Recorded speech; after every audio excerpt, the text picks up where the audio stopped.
kami sampaikan kepada Engkau barusan ini Tuhan, yang menggambarkan betapa dalamnya kerinduan kami akan Engkau, betapa besarnya kerinduan kami akan kebenaran firman-Mu Tuhan. Dan seperti metafora yang sudah dinyatakan melalui pujian kami ini Tuhan, biarlah Roh-Mu yang kudus yang memberkati kami dan memampukan kami untuk kami boleh disirami oleh kebenaran firman-Mu itu Tuhan, dan kami boleh hidup di dalam kebenaran firman-Mu itu. Untuk itu kami menyerahkan seluruh rangkaian pemberitaan firman pada pagi hari ini ke dalam tangan kuasa Tuhan. Mohon campur tangan Tuhan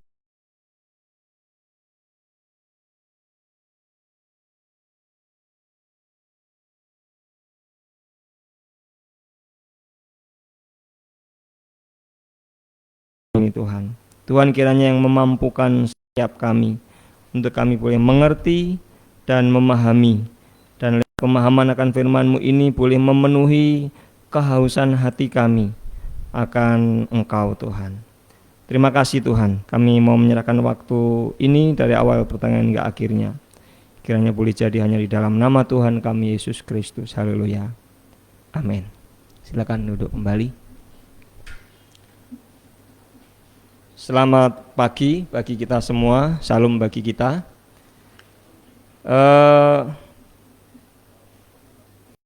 Mungkin saya dapat bagian yang terakhir di tema ini ya, kalau tidak salah ya, betul ya Pendeta Stefanus? Ya, karena minggu depan atau bulan depan akan mulai dengan tema yang baru, dan kita juga sudah mendengar banyak pemaparan, uraian, eksposisi dari para pengkhotbah sebelumnya berhubungan dengan tema kita pada bulan ini, yaitu menjadi pelayan Kristus yang baik. Nah, karena itu saya akan lebih kepada aplikatif dan tetap berangkat dari ayat tema kita. Mari kita membuka dalam 1 Timotius pasal yang keempat ayat yang ke-6. 1 Timotius pasal yang keempat ayat yang ke-6, kita akan membaca bersama-sama sekali lagi ayat tema kita di bulan ini. 1 Timotius 4 ayat yang ke-6. Kalau sudah ketemu, kita akan membaca secara serempak setelah hitungan yang ketiga ya. 1, 2, 3. Dengan selalu mengingatkan hal-hal itu kepada saudara-saudari kita, engkau akan menjadi seorang pelayan Kristus yang baik, terdidik dalam soal-soal pokok iman kita, dan dalam ajaran sehat yang telah kau ikuti selama ini. Amin. Izinkan saya matikan.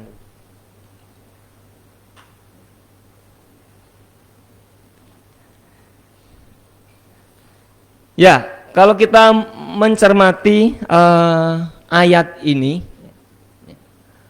yang menjadi kalimat utama dalam ayat 6 ini itu sesuai dengan tema kita yang diambil oleh bagian pelayanan, yang mengatakan engkau akan menjadi seorang pelayan Kristus yang baik.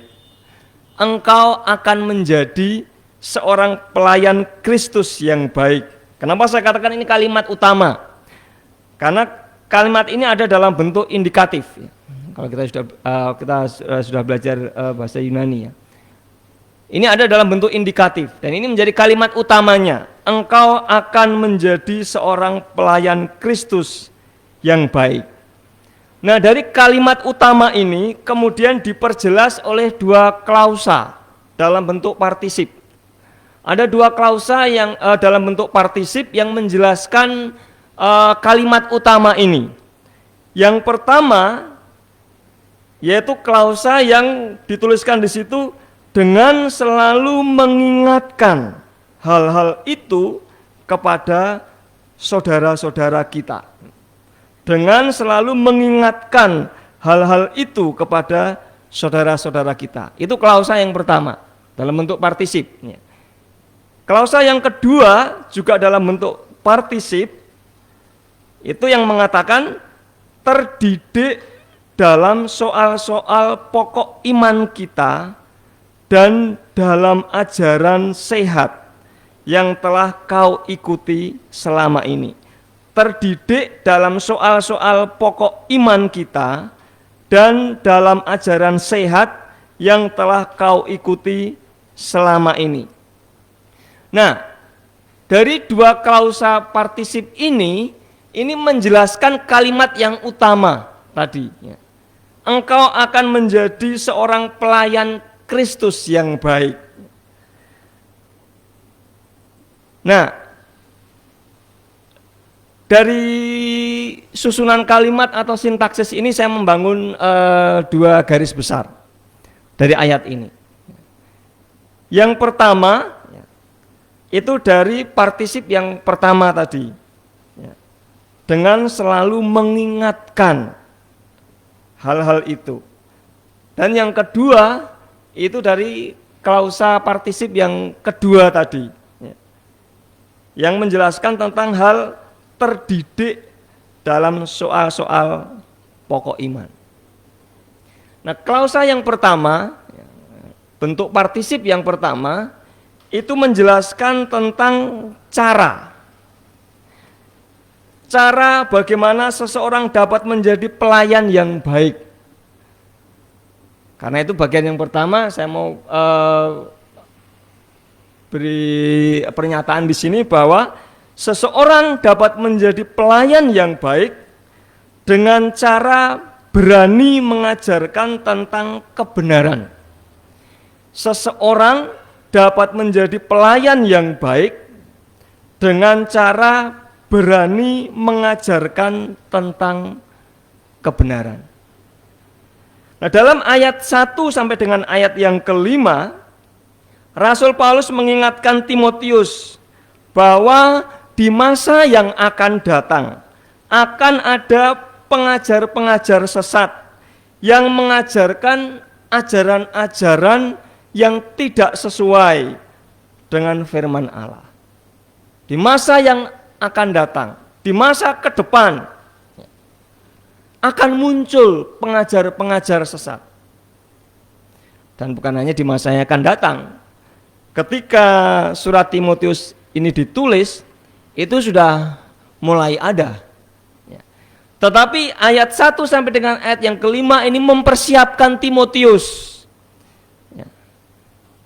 sebagai seorang hamba Tuhan muda, agar dia menyadari, agar dia mengantisipasi bahwa ke depan ini akan muncul pengajaran-pengajaran yang tidak sehat, akan muncul pengajar-pengajar yang tidak sehat, pengajar-pengajar sesat yang mengajarkan ajaran-ajaran yang tidak sehat.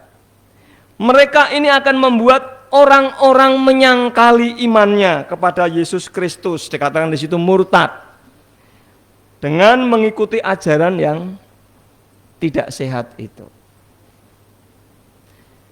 Nah, Bapak Ibu dan Saudara kasih Tuhan, hal ini mengingatkan kita selaku pelayan Tuhan bahwa ajaran yang tidak sesuai dengan firman Allah itu selalu ada di sekitar kita.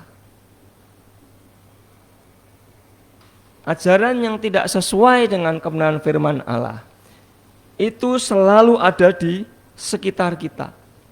Jangan kita berpikir bahwa ajaran yang sesat itu akan diajarkan oleh orang-orang tertentu yang secara nyata jelas-jelas itu tidak mengakui firman Allah, tidak mengakui Alkitab adalah firman Allah yang berotoritas. Tetapi terkadang ajaran-ajaran yang tidak sehat itu juga bisa muncul di antara mereka yang mengajarkan dari Alkitab ini juga, tetapi dengan pemahaman yang berbeda, sehingga menghasilkan ajaran yang sepertinya benar, padahal tidak benar. Sepertinya baik, padahal tidak baik. Baru-baru ini ada ajaran baru yang dikembangkan oleh seorang hamba Tuhan terkenal, bahkan seorang penulis buku. Kalau kita kenal yang namanya Joseph Prince. Joseph Prince. Itu bukunya ada tuh di toko buku Metanoia itu. Banyak itu tulisannya, enggak cukup 1-2 tulisan. Tapi ada beberapa tulisan di situ. Dia mengajarkan satu ajaran yang pada saat ini disebut dengan hyper grace. Hyper grace. Anugerah yang berkelimpahan. Wah, kayaknya itu kan menarik kan. Kita hidup di zaman anugerah. Kita menikmati anugerah Tuhan. Dan dalam pengajaran itu diberikan tekanan yang besar itu tentang anugerah Tuhan itu. Anugerah yang berkelimpahan dalam hidup manusia itu. Saya mau bacakan kutipan singkat yang menggambarkan bagian dari ajaran itu. Salah satunya dalam buku itu menuliskan seperti ini. Manusia tidak perlu mengakui dosanya dan memohon ampun pada Allah, karena Yesus Kristus sudah datang dan menebus dosa manusia. Semua dosa manusia di masa lalu, masa kini, dan masa depan sudah dibasuh oleh darah Yesus yang kudus. Manusia sepenuhnya diampuni saat menerima Yesus sebagai juru selamat. Karena itu manusia tidak perlu lagi mengakui dosanya dan memohon ampun pada Allah. Manusia tidak lagi dianggap bertanggung jawab atas dosa-dosanya. Strategi iblis di sini adalah membuat orang beriman merasa tidak layak untuk memasuki hadirat Tuhan. Jadi bagi dia perasaan tidak layak untuk menghampiri Tuhan karena dosa-dosanya itu adalah strategi iblis untuk menjauhkan orang percaya, orang kepada Tuhan dengan menuduh sedemikian rupa. Dan karena itu strategi iblis. Karena itu pada dasarnya manusia tidak perlu mengakui dosa. Semuanya sudah lunas dibayar. Tidak perlu memohon ampun kepada Tuhan. Silakan hidup sebebas-bebasnya sesuai dengan anugerah Tuhan. Wah, ini sesuatu yang berbahaya. Berdasarkan pemahaman ini seolah-olah orang percaya tidak perlu mengoreksi diri, tidak perlu menyadari dosanya. Bahkan kalau ada suara hati dan pikiran yang menunjukkan dosanya, itu dianggap suara dari iblis. Karena alasannya dosa orang percaya sudah diampuni. Nah, padahal ajaran ini sesungguhnya bertentangan dengan isi Alkitab yang mengatakan bahwa semua manusia sudah berdosa dan perlu mengakui dosanya di hadapan Tuhan. Nah, ini salah satu contohnya saja. Yang ini ditulis dalam buku-bukunya ini. Ditulis dalam buku-bukunya. Dan buku-buku itu dijual di toko-toko buku Kristen. Nah, bagaimana dengan sikap kita sebagai pelayan Tuhan? Beranikah kita mengajarkan kebenaran sesuai dengan kitab suci? Bahkan sekalipun Kebenaran itu adalah berita yang tidak familiar sekalipun. Kebenaran itu adalah berita yang seringkali membuat telinga orang yang mendengar itu merah karena tidak terima. Kita ingat dalam sejarah Perjanjian Lama, banyak para nabi yang harus berkorban oleh karena dia menyampaikan kebenaran Allah itu. Banyak orang panas hatinya mendengar suara kenabian itu. Banyak orang merah telinganya mendengar nabi yang sedang berbicara, menegur umat pada waktu itu. Nah, kita sebagai pelayan Tuhan, beranikah kita menyuarakan kebenaran itu? Banyak orang suka mendengar berita-berita yang menyukakan dirinya. Oleh sebab itu, khotbah-khotbah yang mengkhotbahkan tentang berkat, teologi kemakmuran, wah itu banyak disukai itu. Tetapi berita-berita, khotbah-khotbah yang memberitakan tentang dosa, wah, orang akan berkata, aduh ini terlalu keras ini, terlalu vulgar ini. Karena orang lebih suka mendengar yang mau didengarnya. Berkat, ya, seperti itu ya. Dan karena teologi kemakmuran banyak pengikutnya. Nah, tetapi dari bagian yang pertama ini kita diingatkan. Kita belajar bahwa seseorang dapat menjadi pelayan yang baik dengan cara berani mengajarkan tentang kebenaran. Tidak menyembunyikan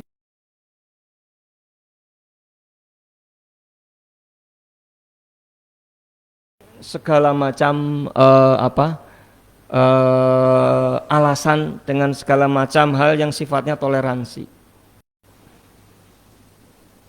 Tetapi menyediakan diri untuk siap memberitakan apa yang firman Allah katakan.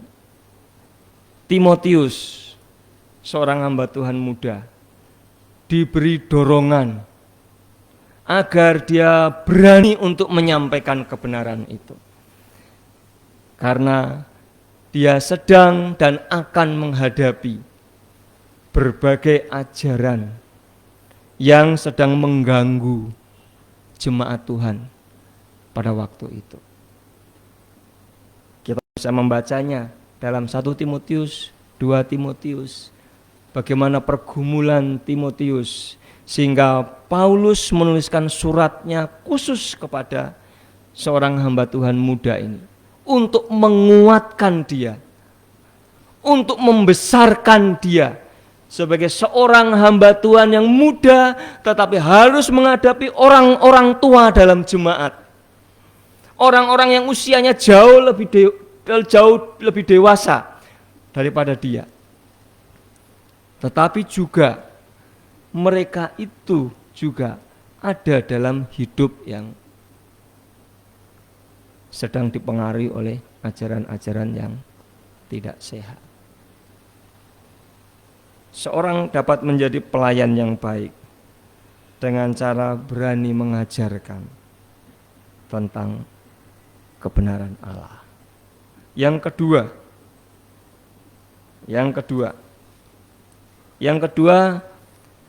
lebih menekankan kepada ciri atau karakteristik. Partisip yang kedua yang lebih menekankan kepada ciri atau karakteristik pelayan Kristus yang baik.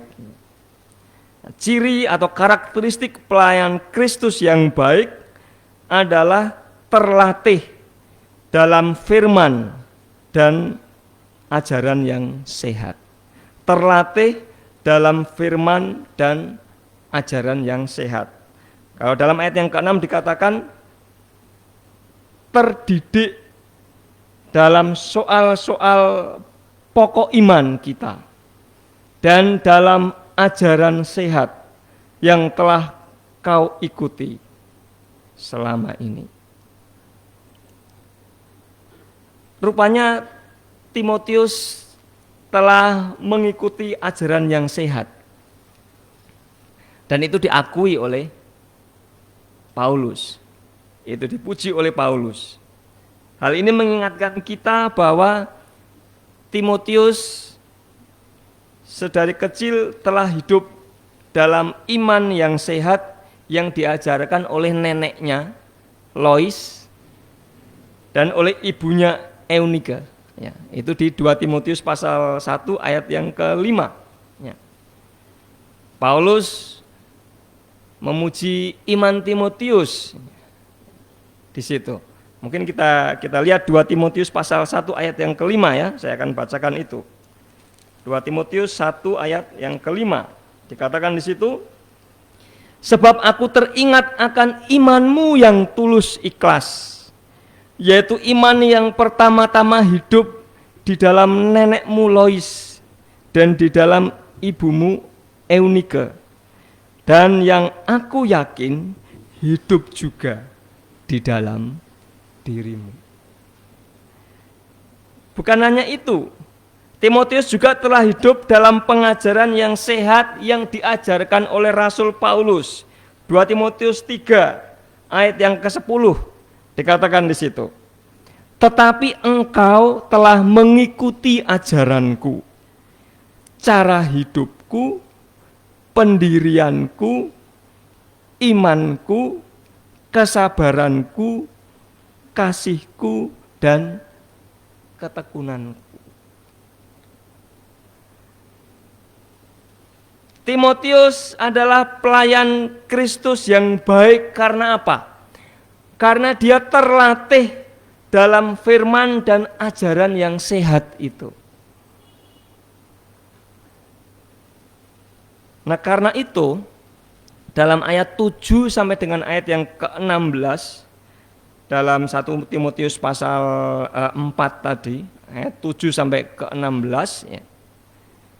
Di situ Timotius diingatkan kembali untuk terus melatih imannya dalam persekutuan dengan Tuhan. Terus melatih imannya dalam persekutuan dengan Tuhan.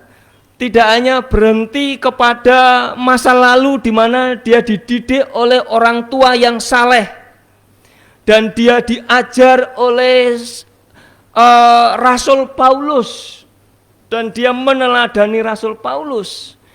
Tetapi ayat 7 sampai ayat yang ke-16 dia diingatkan agar dia terus melatih imannya dalam persekutuan dengan Tuhan. Dia diingatkan untuk giat mempelajari kitab suci. Ayat yang ke-13 di situ. Terus belajar kitab suci. Terus memelihara hubungan dengan Tuhan. Bukan hanya setelah dipercayakan di Efesus kemudian dia tidak lagi memperhatikan hidup rohaninya, tetapi dia diingatkan untuk terus memelihara hubungan dengan Tuhan, persekutuan dengan Tuhan. Dan ini menjadi tantangan ya, bagi setiap kita yang belajar Alkitab. Apakah setiap kali kita membaca kitab suci, baik itu di kamar kita, dalam persekutuan pribadi kita, baik itu dalam persekutuan kita bersama, dalam doa subuh, dalam ibadah kapel, bahkan di kelas-kelas kita mempelajari Alkitab, apakah itu sampai kepada menyentuh kepada kehidupan kita, kehidupan rohani kita, membawa kepada kita lebih dekat dengan Tuhan, lebih intim bersekutu dengan Tuhan. Timotius diingatkan untuk terus memelihara persekutuan dengan Tuhan. Ada istilah di situ, latihlah dirimu beribadah. Kemudian giat mempelajari kitab suci, ayat yang ke-13. Belajar.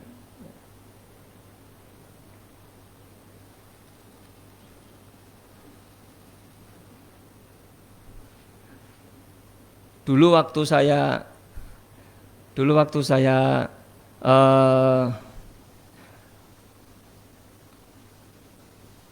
SMA, ya, kami ada di gereja kami dilatih sejak remaja sebenarnya. Ya. Kalau tidak percaya tanya istri saya, karena itu teman sekolah minggu, teman remaja, teman pemuda. Kami dilatih dari remaja untuk belajar bagaimana mempelajari Alkitab dan bagaimana menyampaikan itu dalam persekutuan. Dimulai dari mengajar di sekolah minggu itu prakteknya, di persekutuan remaja, di persekutuan pemuda. Dan setiap kali dapat giliran itu rasanya itu gemetar gitu. Ini kaki ini rasanya ngewel gitu kata orang Jawa. Jadi gemetar gitu ya. Aduh, ini mengerikan ini. Nah, tapi kemudian ketika kuliah umum, ya, saya banyak terlibat di persekutuan kampus. Di situ ada kelompok-kelompok PA. Seminggu sekali selalu ada kelompok PA, ada kelompok kecil yang dibuat dan kami belajar Alkitab di situ ya. Belajar sesuatu yang tidak ada hubungannya dengan kuliah ya, karena saya kuliah umum ya. Tapi karena aktif di persekutuan saya banyak dibangun di situ. Dan ketika di situ juga dilatih lagi bagaimana menggali Alkitab, hermeneutik. Saya dengar studi induktif juga dari persekutuan di kampus itu ya. Bagaimana belajar Alkitab secara induktif dan bukan deduktif seperti itu. Dan ketika diberi kesempatan untuk menyampaikan renungan dalam kelompok-kelompok kecil, waduh, itu padahal cuma 3 orang aja sebenarnya. Tapi ini rasanya kaki ini memang, udah keringat dingin itu udah keluar. Itu rasanya, aduh Tuhan, ini sesuatu yang tidak mudah ini. Selesai itu belajar di seminari. Hal yang sama, setiap kali saya dihadapkan pada tanggung jawab untuk menyampaikan pemberitaan firman, walaupun yang saya hadapi adalah kakek-kakek dan nenek-nenek ya, yang usianya jauh di atas saya dan mereka cuma 2 orang, 3 orang saja ya, di gedung yang lumayan besar, tetap rasanya itu sama, rasanya sama. Ya bahkan sekarang pun jadi mahasiswa lagi dan diberi kesempatan bagian pelayanan untuk menyampaikan kebenaran firman di saat situasi yang ya bagi saya ini kurang menguntungkan. Karena apa? Udah berhari-hari berjibaku dengan dokumen bukti-bukti fisik akreditasi dan baru selesai kemarin. Dan kemudian hari Rabunya saya sampaikan renungan ini. Aduh, hai Tuhan. Tuhan Yesus tolong saya. Tetap harus belajar, tetap harus melihat kembali ya, Alkitab, menyelidikinya, tetap harus melihat kembali ya, dalam teks aslinya, dalam bahasa Yunaninya, lihat kembali mana yang indikatif, mana yang partisip ya. Artinya apa? Intinya tetap belajar. Tetap belajar. Saudara sudah semester 1, ada yang semester 1, ada yang semester 3, ada yang semester 5, ada yang semester 7, bahkan ada yang semester 9. Setiap kita tetap perlu memiliki hati yang berkobar-kobar untuk terus belajar firman Allah. Bukan berarti tambah semester, tambah saya sudah tahu kok. Baca aja sebentar, udah tahu. Gampang lah nanti. Tinggal lihat bagaimana Roh Kudus bekerja nanti. Waduh. Kiranya dijauhkan dari itu. Tetap kita harus belajar. Timotius diingatkan untuk giat mempelajari kitab suci. Ayat yang ke-13 dikatakan di situ. Sementara itu sampai aku datang, bertekunlah dalam membaca kitab-kitab suci, dalam membangun dan dalam mengajar. Bertekunlah. Tetapi juga bukan hanya itu, juga di dalam hal mengajarkannya juga. Ayat yang ke-11, beritakanlah dan ajarkanlah semuanya itu. Semua apa? Ya firman Allah itu yang dia pelajari melalui hidup neneknya, ibunya, melalui pengajaran Rasul Paulus, tetapi juga yang dia pelajari secara pribadi ya. Dalam firman, dalam Alkitab ya. Mengajarkan itu sesuai dengan apa yang dimau oleh firman Allah. Dan ayat 12 dan ayat 14 sampai ayat 16 menghidupinya. Nah, ini menghidupinya. Ada di situ kata teladan. Jadilah teladan. Wah, bagaimana bisa jadi teladan kalau dia tidak menghidupi apa yang diajarkan kepada dia dan apa yang dia pelajari selama ini? Bagaimana bisa menjadi teladan? Tentu itu harus diawali dengan menghidupi apa yang dipelajarinya, menghidupi apa yang diajarkan kepada dia, sehingga dari situ dia bisa menjadi pribadi yang bisa diteladani, menjadi teladan bagi yang dilayaninya.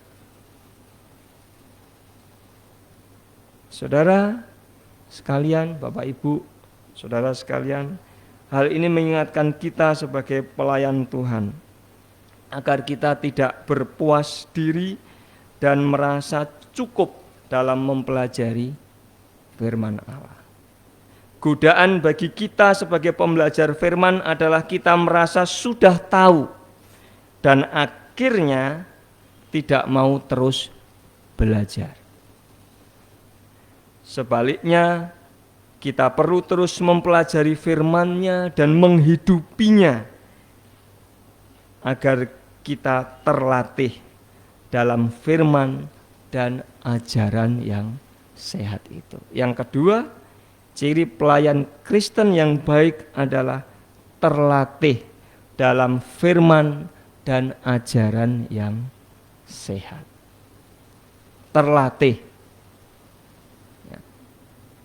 untuk melakukannya dalam kehidupan sehari-hari. Terakhir, mari kita sekali lagi membaca ayat yang ke-6 dan saya akan akhiri dalam doa. 1 Timotius pasal 4 ayat yang ke-6 kita akan membaca sekali lagi ayat ini 1, 2, 3. Dengan selalu mengingatkan hal-hal itu kepada saudara-saudara kita, engkau akan menjadi seorang pelayan Kristus Yesus yang baik, terdidik dalam soal-soal pokok iman kita dan dalam ajaran sehat yang telah kau ikuti selama ini. Bapa di surga, Allah yang Maha Kasih, kami mengucap syukur untuk kebenaran firman-Mu yang sudah kami pelajari pada saat ini.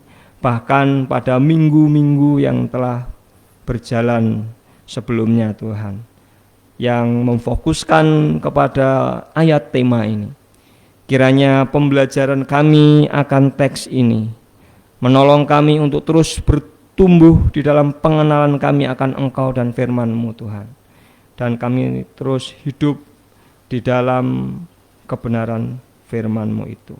Kami boleh didapati menjadi pelayan Kristus yang baik di dalam kami mengerjakan tugas tanggung jawab pelayanan yang Tuhan percayakan kepada kami. Terima kasih Tuhan untuk firman-Mu, dan jadikan kami pelaku-pelaku firman-Mu. Di dalam nama Tuhan kami Yesus Kristus kami mengucap syukur untuk firman-Mu, dan juga mengakhiri seluruh rangkaian ibadah kapel pada pagi hari ini, dan terus menyerahkan seluruh aktivitas kami di sepanjang hari ini dalam pimpinan dan penyertaan yang daripada Tuhan. Di dalam nama Tuhan kami Yesus Kristus kami berdoa mengucap syukur. Haleluya. Amin.